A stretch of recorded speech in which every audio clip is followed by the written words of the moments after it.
Laine surub ruksad tagurpidi, kraapides seda vastu platvormi edelanurka. Kui see tõuseb, paiskub helikopteritekk vööris vastu gaasi tõusutorusid, purustades torustikku. Õhku kostab sisisev heli, kui gaas voolab välja Mumbai High North platvormil. Araabia mere Kambai lahes, üks 176 kilomeetrit Mumbai läänerannikust eemal, asub India suurim naftaväli, Mumbai High väli. Varem tuntud kui Bombay High väli, katab see avamere naftaväli umbes 115 000 ruutkilomeetri suuruse pindala, keskmise sügavusega umbes 75 meetrit. 1965 aastal avastas Mumbai High välja ühine Vene ja India seismilise uurimise meeskond ning selle hinnanguline kogureserv oli 1659 miljonit tonni toornaftat. Välja haldab riigile kuuluv Oil and Natural Gas Corporation ning toodetud nafta ja gaas transporditakse torujuhtme kaudu töötlemistehasesse Uruunis Mumbais. 26. juulil 2005 koges Mumbai tugevat paduvihma, mis põhjustas paljudes piirkondades ulatuslikke üleujutusi. Sealhulgas Juhu helibase, mis on Pavan Hansi operatsioonibaas. See kopteriteenistus toetab Mumbai High avamere platvorme. Mumbai High väli on jagatud põhja- ja lõunaplokkideks. Mumbai High North ja Mumbai High South. Umbes 100 kilomeetri kaugusel rannikust asub selle välja põhjablokk, kus on tootmiskompleks, mis koosneb 4 omavahel sildadega ühendatud avamere platvormist. Nendel platvormidel on puuraugupeaga protsessiplatvorm, mis ehitati 1976 aastal esimese avamere puurkaevuna Indias. Elamisplatvorm järgnes 1978 aastal. Mumbai High Northi tootmisplatvorm ehitati 1981 aastal ning hiljem lisati protsessiplatvorm gaasi survestamiseks ja vee süstimiseks. Kokku töötab kompleksis asuvatel 4 rajatisel 227 inimest. Mumbai High Northi tootmisplatvorm on 8-jalgne terasest raamkonstruktsioon ehk 8-jalgne toruujuline ruumiline raamstruktuur, millel on 3 pealistekki. 7-korruseline terasplatvorm toodab päevas 80 000 barrelit toornaftat. See töötleb ka gaasi, mida kasutatakse gaasitõste protsessis nafta väljatöötamisel. Gaasitõste on tootmismeetod, kus gaasi süstitakse puurauku, et aidata naftal pinnale tõusta. See vähendab nafta tihedust ja võimaldab sellel pinnale tõusta kohtades, kus puuraugu loomulik rõhk ei ole piisav, et nafta ise üles tõuseks.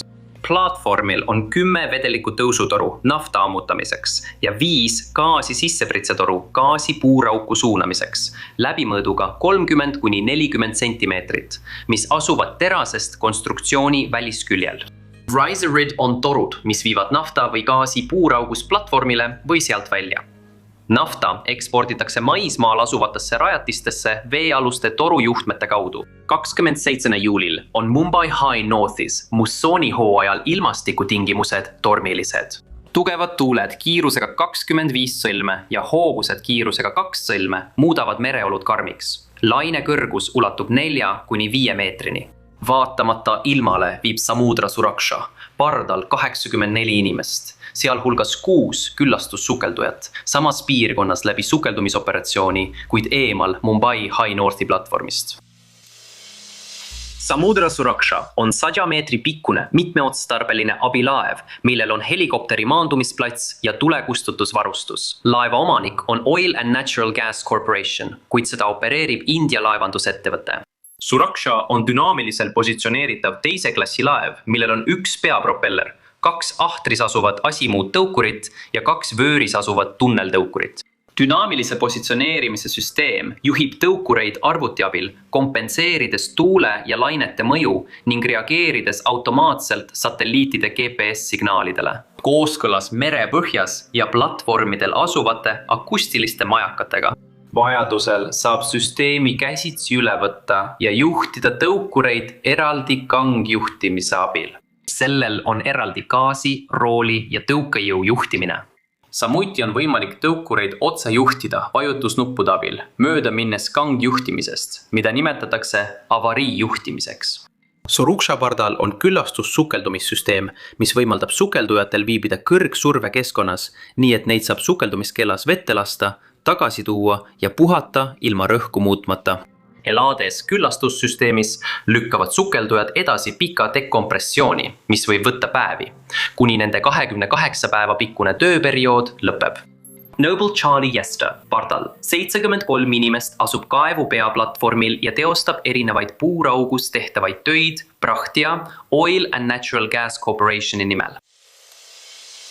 Noble Charlie Yester on tõstetav puurimisplatvorm, mis suudab puurida kuni 7620 meetri sügavusele ja töötada vees, mille sügavus on kuni 91 meetrit. Tõstetav puurimisplatvorm on teatud tüüpi mobiilne avamere puurimisseade. Need on isetõstvad platvormid, millel on 3 või 4 liigutatavat jalga, mida saab puurimistegi kohal või all pikendada või üles tõsta. See võimaldab neil liikuda uude asukohta ja seejärel kinnitada end kindlalt merepõhja vastu, et puurimistöid läbi viia. Tõsteplatvormi tekil on ruumi puurimisseadmete, varustuse ja eluruumide jaoks. Noble Charlie Yester asub puuraugu peaplatvormi kohal ja tegeleb puuraugu remonditöödega, et lahendada mõningaid probleeme ja püüda tootlust parandada.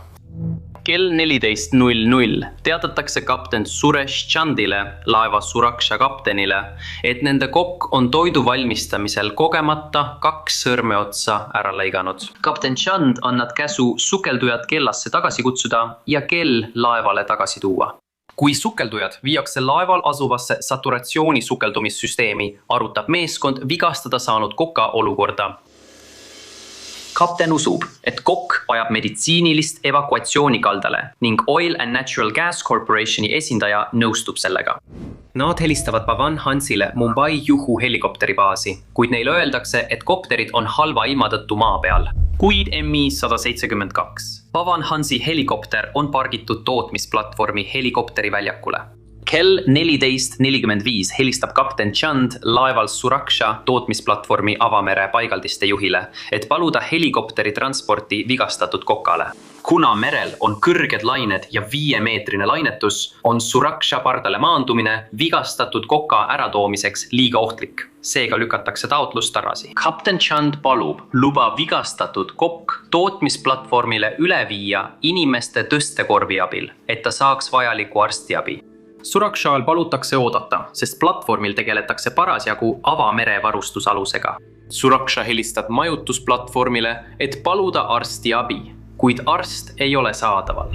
Seejärel küsib Suraksha ühelt check-up puurimisplatvormilt ABN5, kas vigastatud kokka saab nende juurde parema hoolduse saamiseks üle viia. ABN5 keeldub. Nad ütlevad, et ei saa vigastatud inimest ööseks majutada. Kell 15.30 helistab Suraksha taas tootmisplatvormile. Kapten Sand räägib tootmisplatvormi avamere paigaldiste juhiga, kes lõpuks nõustub lubama lõunakraanaga korviga üleviimist. See on keerulisem operatsioon, sest see toimub tuulepealsel küljel ehk tuule suunas. See tähendab, et kui kraana tõstab Suruksha koka korvis platvormile, siis ilm surub Suruksha tugeva tuule ja lainetusega platvormi poole. Platvormi tagaküljel olev allatuulekraana, mis on tuule eest kaitstud, ei tööta mehaaniliste probleemide tõttu. Allatuule pool oleks soodsam valik, kuna Suruksha tõugataks platvormist eemale, mitte selle poole. Suruksha liigub tootmisplatvormi lõunaküljele. Tee peal märkab kapten Chan, et arvutiga juhitav parempoolne asimu tõukuril on probleeme. P. Einsner soovitab lähenemist edasi lükata, et ta saaks vigase tõukuri parandada. Aga nad on juba palju aega kaotanud vigastatud koka jaoks arstiabi otsides, nii et kapten otsustab jätkata.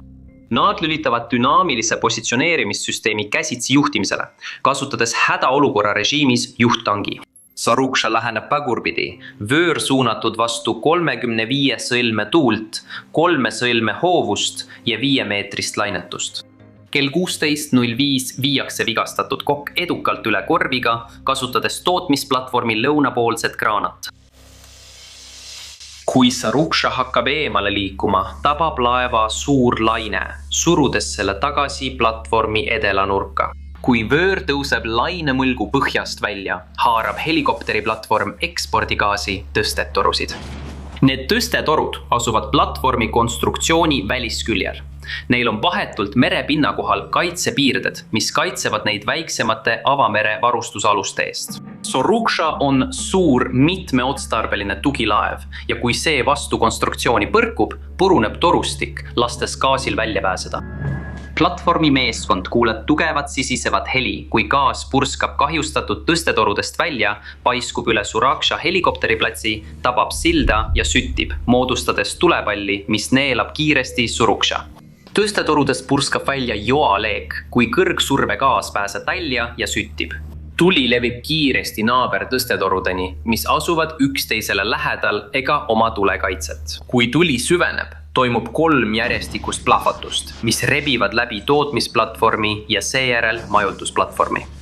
Hädaolukorra sulgeventiilid aktiveeritakse, kuid mõned kahjustatud tõusutorud on kuni 12 kilomeetrit pikad, sisaldades suures koguses gaasi ja naftat, mis jätkab lekkimist, paisates leeke kuni tekitasemeni. Plahvatused rebisid läbi lõunakraana, tappes operaatori. Inimesed jooksevad oma elu eest, hüpates isegi tormisesse merre, kui leegid haaravad platvormi. Vigastatud kokk hüppab leegidest pääsemiseks platvormilt alla. Insener laeval Soruksha joob teed koos mõne kolleegiga, kui nad tunnevad kokkupõrget, kuulevad plahvatust ja näevad tuld. Nad haaravad kohe päästevestid, ronivad mööda pardaredelit alla, hüppavad merre ja ujuvad nii kiiresti kui võimalik põleva laeva ja platvormi juurest eemale. Neil ei ole aega päästepaate vette lasta. Kapten Chant Soruksha sillal manööverdab oma põleva laeva tootmisplatvormist eemale, mis on leekidesse mattunud. Platvormil plahvatab lennukikütuse paak. Ülal asuvalt platvormilt sajab Soruksha peale tuld, rususid ja kütust. Tootmisplatvormi raadioperaator kuuleb plahvatuste hääli. Ta tuleb raadiotõust välja, et uurida olukorda ja näeb tulekahju platvormi lõunaküljel ning Sorukshat. Ta tormab tagasi oma raadio juurde ja saadab kõigile jaamadele hädakutse abi saamiseks. Kui tuli haarab tootmisplatvormi, levib see ka külgnevatele platvormidele, süüdates töötlemis-, elamu- ja puuripeaplatvormid. Noble Charlie Jester, isekergituv puurplatvorm, asub 300 meetri kaugusel tootmisplatvormi lõunaküljest, puuripea kohal. Lähedal asuva platvormi leegid on nii kuumad, et meeskond on sunnitud oma platvormi hülgama. Platvormil viibinud 73 inimest evakueeruvad, kuid suudavad vette lasta vaid pooled päästepaadid. 2 inimest platvormil surevad kuumuse tõttu. Tuli on nii intensiivne ja levib nii kiiresti, et kogu Mumbai North kompleksis lastakse edukalt vette vaid 2 8 päästepaadist ja 1 10 päästeparvest. Mehed, kes päästepaatidesse ei jõua, hüppavad otse merre. Mõnel on päästevestid, kuid teistel pole aega neid otsida. Vähem kui 2 tunniga variseb Mumbai High North tootmisplatvorm merre. Soruksha kaotab elektri ja hakkab triivima täielikult tugevate hoovuste ja kõrgete lainete meelevallas. Laev põleb endiselt ja on uppumisohtu sattunud. Kapten Tsan annab käsu laev maha jätta. Soruksha vasakpoolsel pardal asuv hüperbaarile päästepaat on tulekahju tõttu kahjustatud, mis takistab saturatsioonisukeldujatel laeva maha jätta. 6 sukeldujat on lõpetanud 60 meetri sügavuse sukeldumise ja alles alustanud dekompressiooni. Kambrist nende väljatoomine tapaks nad tõenäoliselt. Enne kui meeskond Soruksha maha jätab, survestab sukeldumisjuhendaja kambri 85 meetri sügavusele vastava rõhuni. Merepõhja sügavus on 82 meetrit. Hädaolukorra protokoll näeb ette, et kamber survestatakse veidi sügavamale kui merepõhi. Kui laev koos sukeldujatega pardal upub, takistab see kambri avanemist ja veega täitumist. Eetris on kuulda piirkonnas tegutsevate avamere varustusaluste raadiosidet. Mumbai High North tootmisplatvormil toimub plahvatus. Mumbai High North tootmisplatvorm põleb. Kõik laevad hoidku eemale. Otsige ellujäänuid. Mumbai High North tootmisplatvorm on merre varisenud. Kõik laevad, liikuge äärmise ettevaatusega. 100 inimesed hõljuvad päästevestides. Sumatra Soruksha põleb samuti. Kutsuge mereväe helikopterid, rannavalve ja haiglalaevad. Vaatamata halvale nähtavusele ja rasketes ilmastikutingimustes reageerivad hädaolukorrale 15 Mumbai High North kompleksi lähedal tegutsevad avamere varustus- ja mitmeotstarbelist tugilaeva ning hakkavad sündmuskohale saabuma. 3 laeva suutsid tunni jooksul pärast õnnetust päästa 143 ellujäänut, sealhulgas vigastatud koka. Teised ellujäänud, nagu insener Soruksha laevalt, korjatakse mitu tundi hiljem üles, triivides tormises vees 30 miili tootmisplatvormist ida pool. Kapten Chand päästetakse raskete põletustega. Soruksha pardaal on sukeldujad endiselt põleval laeval lõksus. Tundide möödudes tõuseb kambris süsihappegaasi tase, mis muudab sukeldujatel hingamise raskeks. Sukeldujate kambriga külgneb veel 2 dekompressioonikambrit. Meeleheitel sukeldujad püüavad saada oma kambrisse puhast hingamisgaasi, avades teiste 2 kambri ventiilid. See laseb küll värsket gaasi nende kambrisse, kuid vähendab ka rõhku nende kambris, viies selle 54 meetri sügavusele vastavale tasemele. Sukeldujad teavad, et kui alus upub ja kell kukub merepõhja, ei ole nad õige rõhu all. Soruksha põleb endiselt. Sumatra Prabha, mitmeotstarbeline abilaev, tuleb kõrvale ja kustutab tulekahju oma veekahuritega. Prabhal kulub tule kontrolli alla saamiseks. 10 tundi Prabha päästemeeskond saadetakse sukeldajate olukorda kontrollima.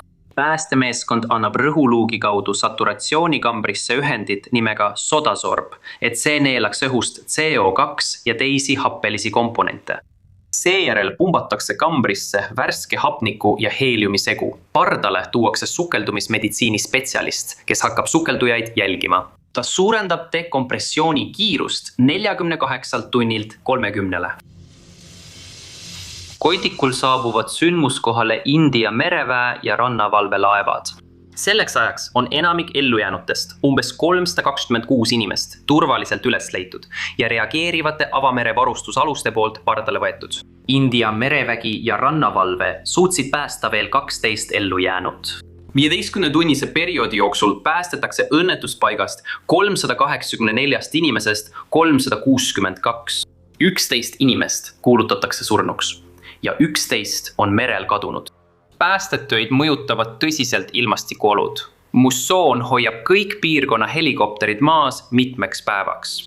Soruksha uppumise oht suureneb iga mööduva tunniga. Seetõttu otsustab päästemeeskond katkestada dekompressiooni operatsiooni, kui on jäänud 12 tundi. 29. juuli kell 4:00 vähendavad nad kambrisurve merepinnani vähem kui 30 minutiga ja viivad sukeldujad võimalikult kiiresti Prabha dekompressiooni kambrisse. Surve seatakse 30 meetrile tavapärase dekompressiooni protseduuri jaoks. Kõik sukeldujad jäävad ellu. Prabha annab Soruksha puksiirile, et see pukseeritaks Mumbaisse. 2 päeva hiljem, 1. augustil umbes 12 meremiili kaugusel Mumbai rannikust puruneb puksiirkõis ja Soruksha triivib tugevate tuulte ja hoovuste meelevallas põhja poole. Suur laine tabab Sorukshat, paisates laeva kumuli ja uputades selle 30 meetri sügavusele vette. Tulekahju tagajärjel hukkus 22 inimest, kellest 11 surnukeha leiti ja 11 jäi merre kadunuks, sealhulgas 2 Soruksha pardalt. Juhtumi tekitatud kahju hinnati umbes $370 miljonile hõlmates Mumbai High Northi tootmise ja helikopteri kaotust. Samuti Soruksha ning kahjusid teistele rajatistele, nagu Noble Charlie Yester isetõusev puurplatvorm. Mumbai High Northi katastroofi tõttu ulatusid naftalekked kuni 16 kilomeetrini, 85% tootmisest taastati vaid 5 nädalaga. Tõusutorud suunati Mumbai High Southi rajatistesse. 2006 aastal kulutas Oil and Natural Gas Corporation $280 miljonit platvormi ja selle laienduste taastamiseks Mumbai High Northi väljal. Ühtegi ametlikku uurimisaruannet pole kunagi avalikult avaldanud ei India võimud ega Oil and Natural Gas Corporation. Mumbai High Northi platvormi tulekahju ajal ei olnud Indial avamere nafta- ja gaasioperatsioonide reguleerivat asutust.